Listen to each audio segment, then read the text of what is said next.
fidélité à Télé 7. Bienvenue dans ce nouveau numéro de votre émission Entretien. Cette semaine, nous parlons particulièrement des concertations nationales qui se tiennent dans notre pays, mais surtout de l'apport de fils et filles de ce pays pour le changement que la population attend. Et dans ce cadre, nous recevons justement Monsieur Agamaka Bazamata, qui est un chercheur indépendant, mais aussi auteur d'un livre connu, Berlin, tombeau de l'intégrité africaine. Monsieur Agamaka, bonjour. Bonjour. Voilà, merci d'être sur ce plateau. Nous parlons d'abord, pas directement de votre livre, mais nous parlons d'abord de l'actualité. L'actualité dans notre pays est dominée par l'organisation depuis le 7 septembre dernier des concertations nationales qui sont censées raffermir la cohésion nationale déchirée par les crises qui minent le pays depuis plusieurs années. Vous revenez de la diaspora, de l'Europe précisément.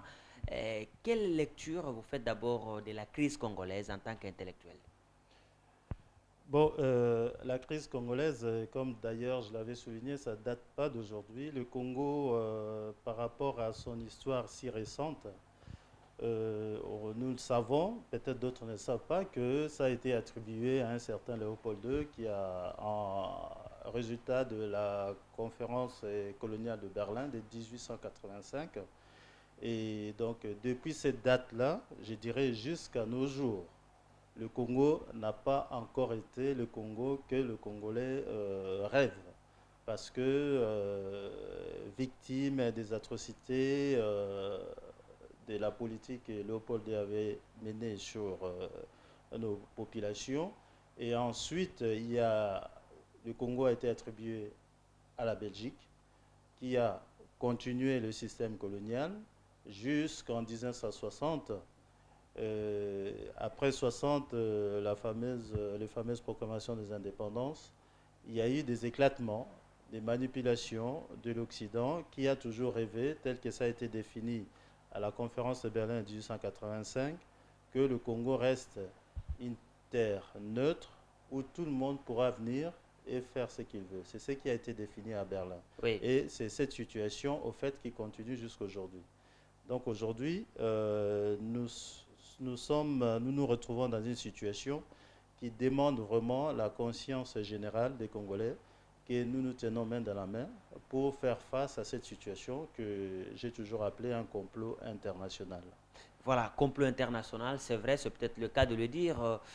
Monsieur Agamaka, je sais que vous étiez parmi, il y a près d'une année, des gens qui appelaient déjà à, à des concertations, hein, mais vous parliez du dialogue, que le Congolais devait se retrouver pour effectivement essayer d'évoquer toutes ces questions qui nous minent de l'intérieur et qui ne nous Tout à permettent fait. pas Ouais. de donner le meilleur de nous-mêmes. Aujourd'hui qu'on en arrive là, et que ces concertations se tiennent presque dans ce même cadre, dans cette logique, c'est quand même un motif de fierté et de satisfaction pour vous.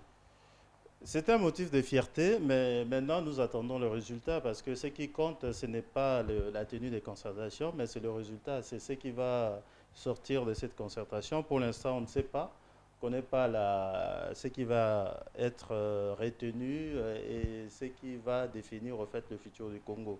Mais pour ma part, donc j'avais déjà fait cette analyse, j'avais mené de recherches par rapport à la situation globale déjà de l'Afrique. Je l'avais souligné dans mon livre que vous avez présenté tout à l'heure, Berlin, tombeau de l'intégrité africaine. Et j'avais fait des propositions pour résorber déjà la crise africaine. Donc j'avais écrit à l'Union africaine, aux autorités africaines. Mais ben, comme on dit, mieux vaut commencer d'abord chez La soi. Donc charité est bien ordonneuse commence voilà. par soi-même. Donc j'avais bien, conformément à l'article 27 de notre Constitution, j'avais interpellé l'autorité et j'ai signé une pétition que j'ai adressée au président de la République, à la primature, à toutes nos institutions ainsi qu'aux partis politiques pour présenter un mode de gouvernance que j'estime serait à la hauteur de planifier notre Congo. Et cette démarche avait cet objectif, c'est-à-dire réunir tous les Congolais mais cette fois-ci au sommet de l'État pour la gestion du Congo afin que nous ne connaissions plus des rébellions avec des prétextes fallacieux et que nous pacifions notre Congo pour toujours, je dirais, parce que cette présentation, ce mode de gouvernance que tout le monde peut trouver d'ailleurs dans mon site web, qui peut télécharger gratuitement au www.africavote.org. Cette pétition a été présentée à l'autorité qui a réceptionné et ben, j'attends la réponse. Voilà, ça fait près d'une année, c'était précisément le 23 août 2012 que vous aviez déjà parlé de la gouvernance collégiale. Aujourd'hui, il y a une idée qui est en train de germer à la suite de ces concertations qui se tiennent au Palais du Peuple. Des bribes d'informations qui nous viennent de là font état effectivement de la mise en place d'une gestion, si je ne veux pas dire collégiale, mais plus ou moins consensuelle, parce que les gens parlent déjà de la légitimité consensuelle. Est-ce que, à votre avis, ça rencontre vos préoccupations? Je ne pense pas parce que moi, dans mes préoccupations premières, j'avais souligné le fait, parce que en lisant la constitution que nous avons votée en 2000, c'était 2003, je crois. En 2006. 2006. Le 18 février 2006. Ouais, 18 février 2006. Et je me suis heurté sur un article qui a vraiment, qui m'a interpellé. C'est l'article 68 sur le point 1, en ce qui concerne nos institutions. Ouais. Alors, l'article, nos institutions, la première des institutions, on a cité le président de la République. Ouais. Le président de la République, pour moi, c'est une personne physique et masculine. Cela veut dire que dans notre pays, on a masculinisé au fait le pouvoir suprême. Pourquoi je dis ça? Parce que normalement, cet article, une institution ne peut pas être incarnée par une personne physique. Une institution est une personnalité morale. D'où, à la place de la présidence, de la présidence de la République, on met le président de la République. Moi, je trouve ça, c'est une anomalie constitutionnelle parce que une femme peut aussi devenir,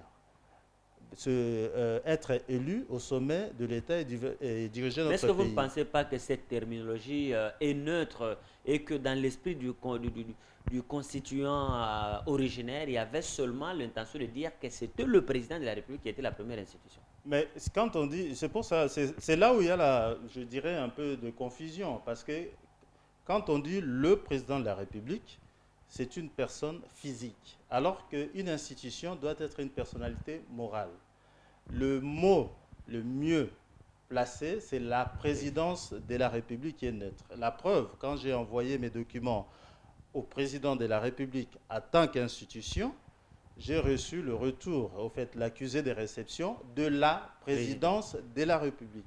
Donc là, vous voyez déjà au niveau des institutions, au niveau de la Constitution, il y a confusion, si on peut le dire, mais il y a aussi discrimination. Parce que j'ai souligné le fait que cet article, le point 1 de l'article 68 est en contradiction avec l'article 14 de cette même Constitution qui stipule que le pouvoir public doivent mettre tout en œuvre pour lutter contre la discrimination envers les femmes.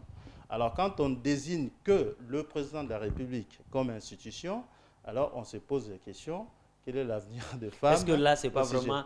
c'est peut-être une déduction. Vous n'entrez pas dans la philosophie alors que peut-être ce n'est pas ça l'idée du départ de ceux qui ont rédigé la Constitution. Mais à partir du moment où il y a peut-être, donc il y a matière à clarifier. Mais alors là, il va falloir que la Cour constitutionnelle, qui a compétence pour étudier ce genre de questions, puisse répondre exactement. Mais on avance autour de cette même question.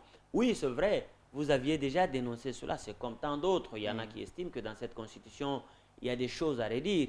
Est-ce que vous êtes de ceux qui pensent qu'il est nécessaire à cet instant de réviser la Constitution? Parce que je ne sais pas si vous avez pris vent de ces livres qui ont été publiés récemment Oui, ici autour de la Constitution. tout à fait. Il y a le professeur L'article Essambo qui a 220, machin, publié tout sur ça. la Constitution, le professeur Vundwawe, mais le livre qui a vraiment fait couler beaucoup d'encre de salive, c'est le livre du professeur Bochab, Bocha, oui, tout à fait. Entre l'inanation de la nation et la révision constitutionnelle. Vous pensez qu'aujourd'hui, il est opportun de réviser la Constitution pour apporter toutes ces corrections? Dans ma pétition, j'avais lancé aussi l'idée de réviser la Constitution, d'une révision de la Constitution, mais de quel point qu'il faut toucher? Est-ce qu'il faut Les toucher le articles non point? verrouillés. Ben, tout à fait. Est-ce qu'il faut toucher quel point, quel point, quel point? Moi, j'avais souligné le fait que, vous savez, lorsqu'il y a eu le mouvement à la chute du mur de Berlin en 89, il y a eu la dislocation de l'URSS. Alors le vent de l'Est soufflait tellement que l'Occident a eu peur de perdre la main sur l'Afrique. Et ce qui a suivi, c'était le fameux discours de la Baule, Oui. le 20 juin 1990 du président François Mitterrand. Alors pourquoi ce discours? C'était juste pour couper l'herbe sous les pieds des Africains. Parce que si cette révolution, ce mouvement était arrivé en Afrique et que les Africains avaient eux-mêmes décidé de déterminer leur destin, ça aurait échappé à l'Occident. Raison pour laquelle la France en particulier, c'est-à-dire le président François Mitterrand, a pris de court les Africains en imposant au fait le multipartisme et la démocratie comme étant la condition pour être acceptable. Ouais. Voilà. Il n'y a pas de développement sans démocratie et tout ça. Et nous, comme nous avons l'habitude de copier, de ramasser tout ce qui vient de l'Ouest, de plagier et même. voilà, nous sommes tombés dans le piège avec tous ces mouvements de conférences nationales dans tous les pays.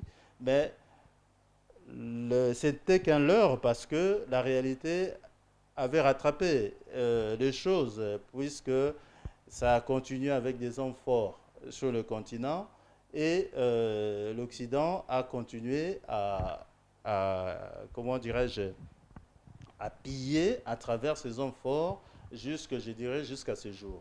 Donc la démocratie comme telle que c'est définie en Occident, je l'ai souligné, est incompatible avec nos réalités locales. Alors, nous, oui, excusez de vous interrompre, Oui. nous allons continuer dans cette même lancée, mais je voudrais préciser quelque chose. En ce moment particulièrement où se tiennent les concertations nationales, il y a une thématique qui parle de la gouvernance, la démocratie et les réformes institutionnelles. Oui. Est-ce que vous avez eu le temps de déposer votre proposition de réforme au niveau de cette commission? Ça, c'est un des deux. Qu'est-ce que vous pensez ou quelle est pour vous la bonne gouvernance qui peut nous amener à nous en sortir de cette situation? Bon, dans un premier temps, avoir le temps de déposer cette réforme, ma proposition, Votre proposition, oui. ça a été fait une année avant. C'est-à-dire, j'ai déposé ma proposition, d'ailleurs, vous verrez bien le titre, c'était ma vision pour le Congo. J'avais proposé une gouvernance nationale et collégiale. Et j'avais proposé pourquoi? Parce que je pense que, comme je l'avais souligné d'ailleurs, la démocratie qu'on nous a apportée a montré ses limites. Je ne veux pas aller loin. Aujourd'hui, l'Occident est en faillite. Pourquoi? Parce que ils sont, entre guillemets, ils appliquent, entre guillemets, cette démocratie qui a donné le vent en poupe aux multinationales. Donc aujourd'hui, ce système démocratique n'est plus adapté. Ça ne peut pas être adapté chez nous, vu la diversité culturelle que nous avons, vu la réalité locale, avec cette, je dirais, immaturité politique que nous avons sur le sol africain. Parce que dans cet élan, nous, la politique rime avec l'ethnie, avec les gens qui sont d'origine que moi. Ce n'est pas fait à dessein, mais c'est l'immaturité politique au fait. Ce qui fait que moi, je proposais de manière à ce que, que l'article 2 soit réhabilité. L'article 2, en ce qui concerne le découpage de provinces. Ouais. Apparemment, ça a été mis en œuvre et c'est en cours. Et je proposais à ce que toutes les couleurs des provinces soient représentés au sommet de l'État au sein d'un gouvernement national collégial. C'est-à-dire, ce gouvernement national collégial sera représenté de 3 fils ou filles de chaque province qui seront réunis à la capitale, je dirais, à Kinshasa, qui est la capitale, pour siéger au gouvernement national et collégial. Les provinces gardent leur autonomie, telles qu'elles sont gérées aujourd'hui, mais cette ossature, qui est la gouvernance, le gouvernement national collégial, aura des prérogatives que la Constitution attribue aujourd'hui au président de la République. Et que la présidence de la République devienne tout simplement tournante. Tournante dans le sens que chaque province assurera le rôle. Un des fils de chaque province, par ordre alphabétique tel que je proposais, assurera le rôle de président de la République chaque année et passera la main à tour de rôle. Donc, cette ossature qui sera la gouvernance nationale et collégiale sera perpétuelle dans le temps, puisque chaque province aura le droit de changer ses représentants au niveau national. Est-ce qu'il y a un modèle pareil au monde? Mais Question. il n'y en a pas. Il y en a peut-être, mais à ma connaissance, il n'y en a pas. Ben, ce n'est pas parce que ça n'existait pas qu'il ne faut pas inventer. Mais ce sera laborieux, vous ne voyez pas, pour avoir toutes ces personnes. Comment on va désigner ces gens au niveau de province? Qu'est-ce qu'il faudra faire pour que ça soit tout... Ah, voilà un peu. Ce sera Tout à fait. Non, une architecture compliquée à mettre en place. Non, du tout. C'est plus simple qu'on peut l'imaginer. C'est-à-dire, moi, je proposais qu'on supprime carrément les élections dites présidentielles. Qu'on supprime les élections présidentielles parce que les 2 dernières expériences nous ont démontré que si on ose faire en 2016 une autre élection, je pense que ça sera la poudre qui va faire exploser parce qu'on est guetté de partout.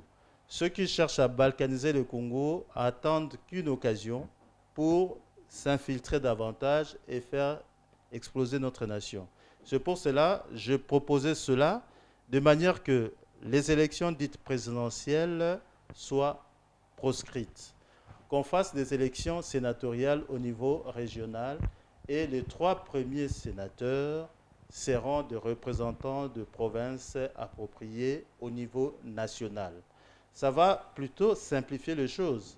Et cela permettra d'ailleurs, de désengorger Kinshasa, parce qu'aujourd'hui, tout le monde s'afflue à Kinshasa. Pourquoi? Parce que tout se passe ici. Mais si on donne cette possibilité aux fils et filles du pays de trouver, d'aller conquérir le pouvoir au niveau régional, Kinshasa sera désengorgé et que toutes les provinces seront valorisées. Parce qu'en ce moment-là, il y aura des fils et filles de chaque province qui seront au niveau national et plaider la cause de leur province. Et cela va déjà sortir les coins reculés de notre pays dans l'anonymat, parce que le fait que tout soit dirigé par une personnalité physique, notre immense pays qui est la RDC, ça sera, c'est d'ailleurs, si aujourd'hui... Mais est-ce que, M. Gamakage, oui. ce n'est pas là, est-ce que votre idée, même si vous l'avez ficelée autrement, est-ce que ce n'est pas ça finalement, soit la décentralisation que l'on veut, ou alors le fédéralisme, est-ce que vous n'êtes pas dans ce chemin-là? On peut définir comme dans ce sens, mais le problème nouveau sera que le gouvernement national collégial sera au fait l'objet de la cohésion hermétique nationale. Mais c'est ça même le fédéralisme. Voilà. Donc c'est ça au fait. Donc ça peut prendre le terme que ça veut parce que ça n'a rien à voir avec le fédéralisme et d'autres pays. Mais là, ça sera un cas unique pour le Congo qui va permettre au fait tout le monde d'être à la gestion de la chose publique. Parce qu'aujourd'hui, si on rencontre des rébellions, parce que tout le monde trouve un prétexte. Attendez un instant, parce que là, quand nous entrons au régionalisme constitutionnel ou alors fédéralisme ou même la décentralisation comme nous l'avons aujourd'hui, un problème se pose au Congo. Oui. Vous ne voyez pas quand nous réalisons l'histoire du pays. Oui. Lorsque on avait des gouverneurs non originaires, non originaires. En fait, je veux parler de l'administration. Il y avait plus de cohésion nationale que maintenant où on a les administrations dirigées par les autochtones ou les fils de chaque province. Non, le problème n'est pas que les administrations soient dirigées par les fils de chaque province. C'est au niveau national qu'il y aura des représentants des fils de chaque province. Au niveau régional, vous pouvez être de l'Équateur, vous pouvez être élu gouverneur du Katanga. Ça ne pose pas problème. Mais aujourd'hui, ce n'est pas possible. Mais je pense que c'est aussi un élément, c'est une proposition que je fais. Je ne dis pas que c'est la totalité, mais c'est une proposition. Mais ma proposition se base sur, au niveau national, qui est tout au niveau le plus élevé de la gestion politique de notre pays, que ça soit représenté toutes les couleurs de notre pays. Et c'est là où la cohésion sera hermétique, parce que chaque province saura que non, nous aussi, nous participons à la décision de l'État.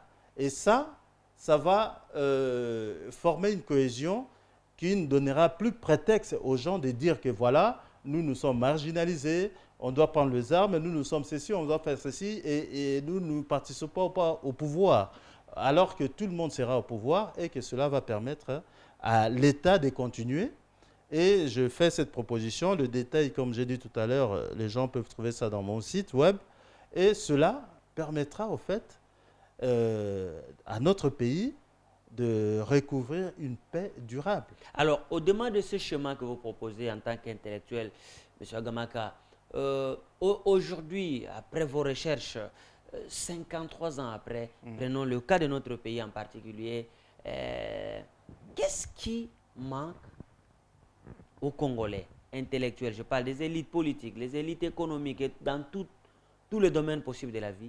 Qu'est-ce qui nous manque pour donner ou matérialiser le vœu de père de l'indépendance, celui qui était de faire de ce pays un pays plus beau qu'avant? Qu'est-ce qui manque aux Congolais? Ce qui manque, je dirais en un seul mot, c'est le patriotisme. Nous n'avons pas la notion de la nation. Parce qu'aujourd'hui, ce n'est pas la nation congolaise qui est malade, c'est l'État congolais qui est malade. Voilà. Ce sont nos institutions. Heureusement, d'ailleurs, je l'avais souligné dernièrement, heureusement que cet amour que nous avons pour notre pays, nous ne sommes pas conscients de cela. C'est instinctif.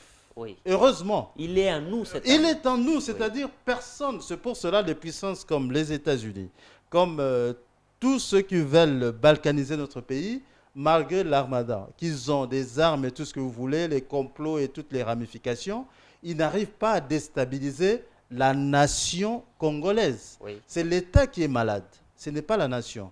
Donc, et ce nationalisme qui est inconscient en nous, et c'est ça que nous devons exploiter et mettre sur le rail. Effectivement, le problème est très difficile parce que les années 60, c'était autre chose. Et aujourd'hui, c'est la mise en place, je dirais, de Berlin bis. Oui. Parce que en 1885, lorsqu'il y a eu cette fameuse conférence de Berlin pour balkaniser et exploiter les ressources de l'Afrique, c'était une manière de nous maintenir à jamais sous la botte de l'Occident. Et aujourd'hui, avec la chute de l'Est, et comme je dis, l'URSS disloquée, les États-Unis restant la seule puissance militaire au monde, s'est dit, parce que les États-Unis aussi avaient siégé à la conférence de Berlin, sans obtenir de part.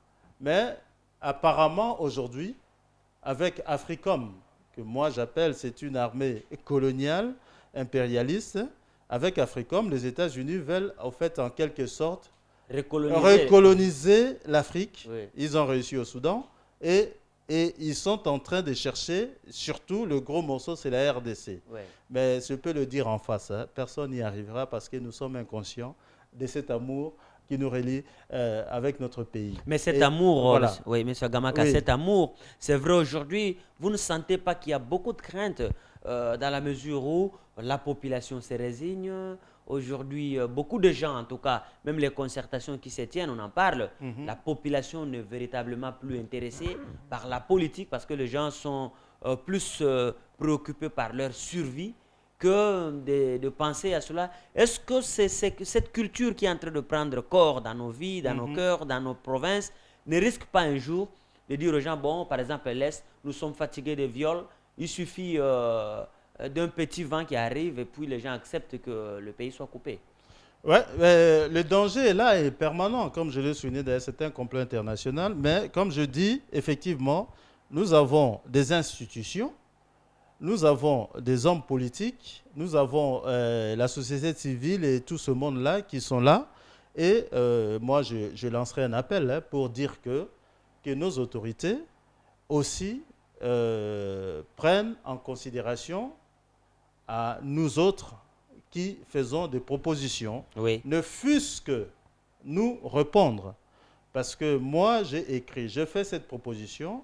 La plupart des gens qui ont lu cette proposition ont adhéré. Et naturellement, il y aura peut-être 2, 3 choses à retoucher, à modifier, mais la base, l'essentiel de cette idée est vraiment très important et nécessaire. Mais moi, j'ai écrit depuis août 2012, conformément à l'article 27 de notre Constitution, qui donne aux autorités un délai maximum de 3 mois pour me donner une réponse. Aujourd'hui, il y a plus de 4 fois 3 mois, je n'ai pas de réponse. Et alors que la Constitution est souveraine, la Constitution est censée être respectée par tous. Alors, moi, je lance cet appel pour dire que ce ne sont pas des hommes, ce ne sont pas des idées qui manquent. Moi, personnellement, ce sont des recherches. Je suis chercheur indépendant, je mène des recherches à mon niveau et si je l'ai présenté à l'autorité, pour que l'autorité puisse aussi jeter un coup d'œil et peut-être puiser ce qui est bon. Puiser effectivement ce qui est positif dans cette histoire. Mais quand on mène des actions comme ça, parce que le Congo est très riche, non seulement dans le sous-sol, mais nous avons beaucoup de cerveaux qui, au fait, avec de situations comme ça, comme vous venez de le souligner, ça risque de dire, mais au fait, nous apportons notre contribution, mais si on ne jette pas un coup d'œil, on va dire, mais à quoi ça sert? Mais est-ce que vous êtes sûr, parce que si les intellectuels congolais avaient le temps, je parle des chercheurs, des professeurs d'université, s'ils avaient eu le temps de réfléchir sur pourquoi, par exemple, l'économie ne marche pas, pourquoi, par exemple, la corruption ne prend pas fin, pourquoi nous devons être tout le temps alignés au bas de l'échelle dans les concerts du monde, dans les concerts des nations, et publier des résultats de recherches qui amènent des propositions concrètes. Je pense que peut-être qu'on n'en serait pas aujourd'hui à organiser des concertations pour dépenser de l'argent du trésor public. Ça, c'est vrai, mais je pense que... Il y a aussi faillite du côté des intellectuels. Il y a faillite. Bon, il y a intellectuel et intellectuel. Vous savez, il ne suffit pas d'avoir des diplômes pour être... parce qu'un intellectuel, on peut ne pas aller à l'école et être intellectuel. Hein. Parce que l'intellectuel, c'est celui qui pense, c'est celui qui raisonne, c'est celui qui propose. Et c'est ça. Ça ne rime pas seulement avec des diplômes. Mais on peut aussi... il ne faut pas seulement attendre qu'il y ait une réunion de personnes. D'ailleurs, l'article 27 est clair. Une réunion de personnes ou une personne. Donc, moi, je suis une personne, je fais cette proposition et je le proposais, mais la suite, comme je l'ai souligné, bon, c'est à prendre ou à laisser. Est-ce que vous pensez, par exemple, le chef de l'État, avec les livres dont je viens de parler là, entre l'inanition de la nation et la révision constitutionnelle, vous voyez les chefs de l'État accepter une proposition de réviser la Constitution, alors que déjà dans l'opinion, on soupçonne qu'il ferait cela pour changer les articles verrouilleux de la Constitution. Tout à fait, mais je souligne que le livre a été écrit par le professeur Bocha, c'est ça, hein? Oui. Donc, il a écrit un livre qu'il a publié, c'est-à-dire il a une contribution scientifique. Moi, j'ai interpellé.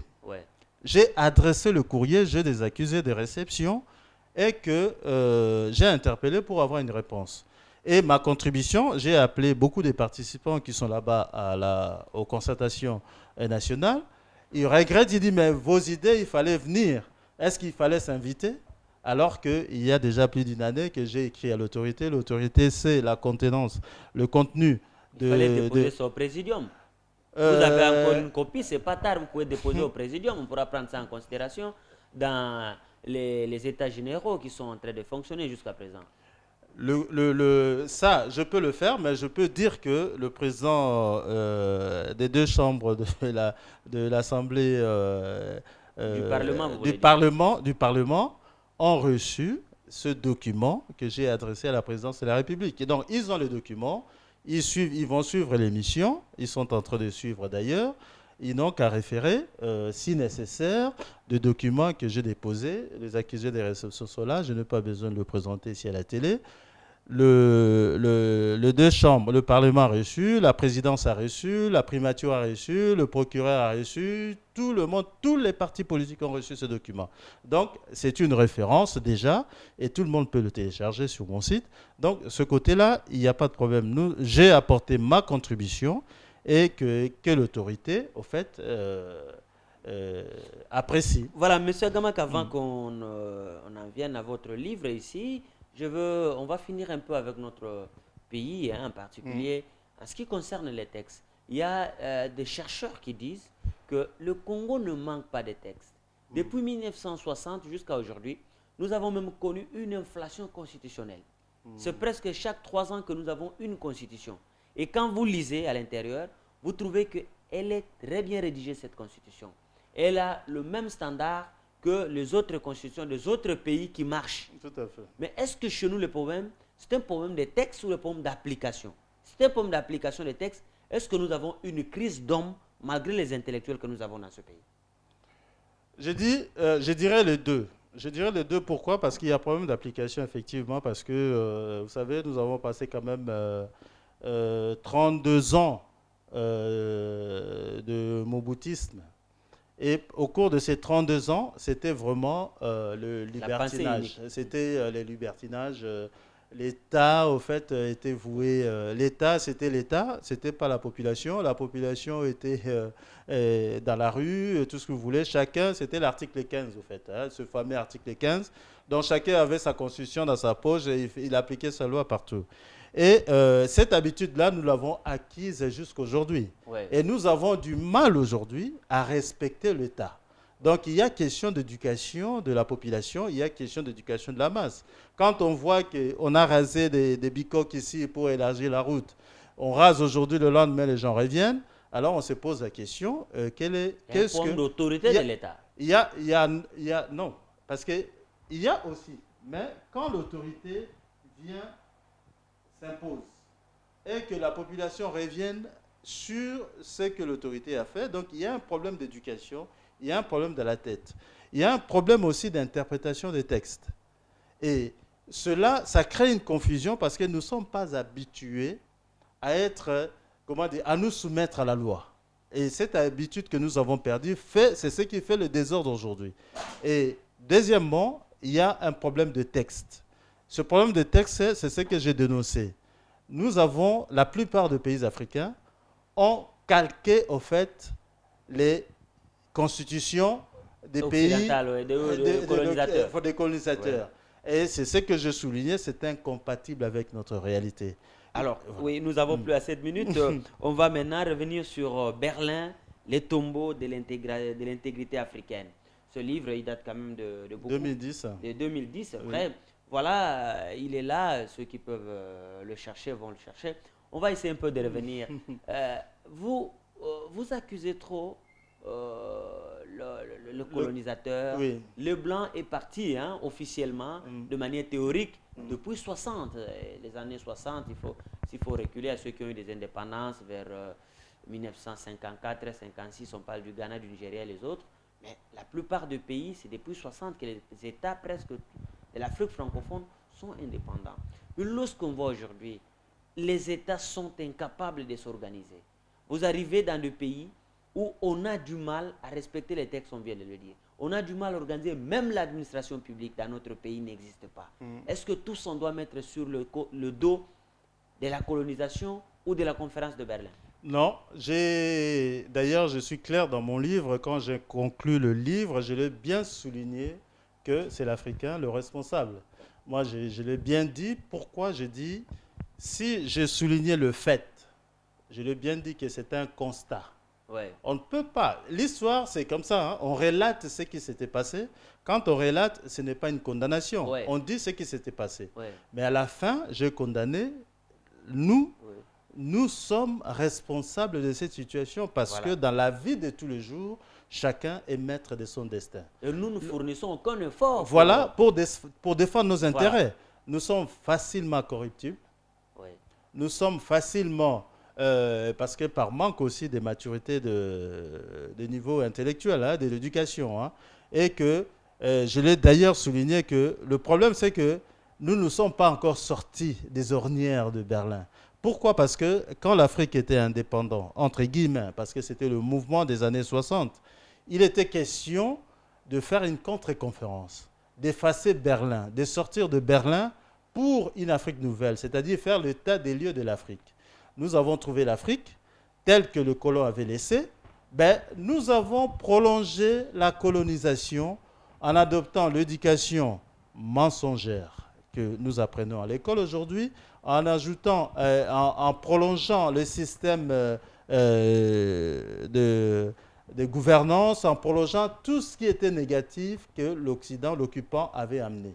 Donc, nous avons pris le relais de l'Occident pour l'autodestruction, comme je l'avais dit d'ailleurs. Donc, nous sommes responsables. Nous sommes aussi capables, tel que je prône dans le livre, il n'est jamais trop tard, on peut asseoir une contre-conférence de Berlin pour faire l'état des lieux de l'Afrique et définir les normes qui vont régir l'Afrique de demain. C'est dans ce cadre-là que je fais la proposition pour la RDC. Un état des lieux, une gouvernance nationale et collégiale pour effacer tout doute dans la tête des citoyens pour que tout citoyen se sente concerné dans la gestion de la chose publique. Très bien. L'intégration en Afrique, ça pose problème. Kadhafi, paix à son âme, était parmi les gens qui se battaient pour qu'il y ait un gouvernement d'Union africaine. Il y a aujourd'hui le professeur Théophile Obenga qui propose également le même schéma. Mais avec ce que nous avons dans notre pays particulièrement, où vous avez des voisins qui remettent carrément en cause les frontières héritées de Berlin. Est-ce que vous ne pensez pas que ces livres prêtent flanc à ces gens-là qui pensent que, par exemple, le Rwanda, ils disent non, nous devons étendre nos frontières jusqu'à 300 km à l'intérieur du Congo. L'Ouganda qui veut venir pomper le pétrole dans notre... il y a l'Angola dans notre plateau continental. De part en part, vous avez des voisins qui profitent de la faiblesse de notre État pour nous en fait, remettre en cause, je veux dire, à la lumière de ces livres, les frontières héritées de la colonisation. Est-ce que vous ne pensez pas que ce livre essaie un peu d'exacerber en eux toutes ces pulsions expansionnistes? Non, non, je ne dirais pas ça, parce que le livre raconte ce qui était. Ce qui était, ça, on ne peut pas modifier, c'était comme ça. Mais aujourd'hui, en citant le Rwanda, l'Ouganda, ces gens-là ne peuvent même pas franchir le pas d'un mètre s'ils n'avaient pas le soutien des anglo-saxons. Aujourd'hui, pointer le Rwanda et l'Ouganda, c'est méconnaître les commanditaires. Parce qu'entretenir une guerre, ça vaut beaucoup d'argent. S'ils n'étaient pas subventionnés par les anglo-saxons, donc c'est une gestion, j'ai parlé tout à l'heure de Berlin bis, et l'objectif de Berlin bis, c'est opposer les populations entre eux. Malheureusement, aujourd'hui, il y a encore des Africains qui acceptent d'être la main armée de ce système impérialiste pour déstabiliser la région. Donc c'est ça le problème. Donc le problème aujourd'hui, il faut vraiment mieux comprendre la situation géopolitique que nous traversons aujourd'hui. Le Rwanda ne peut même pas franchir d'un pas de la frontière des RDC si les États-Unis et les anglo-saxons en général ne subventionnaient pas et ne donnaient pas les armes. Donc le problème est là, c'est-à-dire nous avons un problème fondamental, d'ailleurs je soulignais dans le livre, et notre existence. Nous avons été formatés au point que nous sommes comme des ordinateurs, il suffit de rentrer des données pour exécuter. Et c'est le problème majeur de l'Afrique aujourd'hui. Parce que si, excusez-moi si aujourd'hui on déstabilise le Congo, ben, soit comme vous l'avez cité par nos voisins, mais eux ne sont pas non plus gagnants. Nous sommes un seul peuple, nous sommes appelés à vivre ensemble. Et il y a seulement des régimes qui sont prêts à prêter leur main forte. Alors, donc, en une minute, vous pouvez dire que la situation en Égypte, la situation en Libye, en Centrafrique, et récemment au Mali, en RDC, maintenant au Kenya également, avec tout ce qui se passe là-bas, on peut dire que c'est encore ces négriers des temps modernes qui sont derrière? Ça, le problème, c'est que la pression est très forte. La pression est forte au point que, j'ai dit la chute de l'URSS. Les États-Unis, seuls maîtres du monde militairement. Donc, ils exercent une pression sur tous ces dirigeants-là, au point que, parce que nous qui sommes ici, nous parlons, en tout cas, on peut l'imaginer, mais pas réellement. Parce que il suffit, vous avez cité le nom de Kadhafi tout à l'heure, vous avez le sort qui lui a été réservé. Pour quelle raison? C'est l'OTAN qui vient bombarder la Libye, tuer le peuple innocent et jusqu'à obtenir la tête de Kadhafi. Donc aujourd'hui, la pression est tellement forte que si nous condamnons nos dirigeants, nous ne maîtrisons pas les ficelles de cette pression. Monsieur Ogamaka, merci beaucoup. Je crois que c'est une première émission, mais pas une dernière. Nous avons parlé de concertation nationale, mais aussi on est revenu sur votre livre ici, publié en 2010, Berlin, le tombeau de l'intégrité africaine. Je précise que vous êtes chercheur indépendant. Voilà, on va tenir compte de votre pétition par les institutions qui en ont reçu copie, je suppose, et que vos contributions pourront permettre à ceux qui travaillent maintenant dans la réforme institutionnelle de pouvoir, pourquoi pas, intégrer toutes ces idées. Merci à vous pour toutes ces explications et à ceux qui nous ont suivis. Le prochain numéro pour votre émission Entretien, c'est pour le jour qui vient, mais dans l'entretemps, restez avec nous sur Télé 7. Au revoir. Merci, M. Logan. Merci.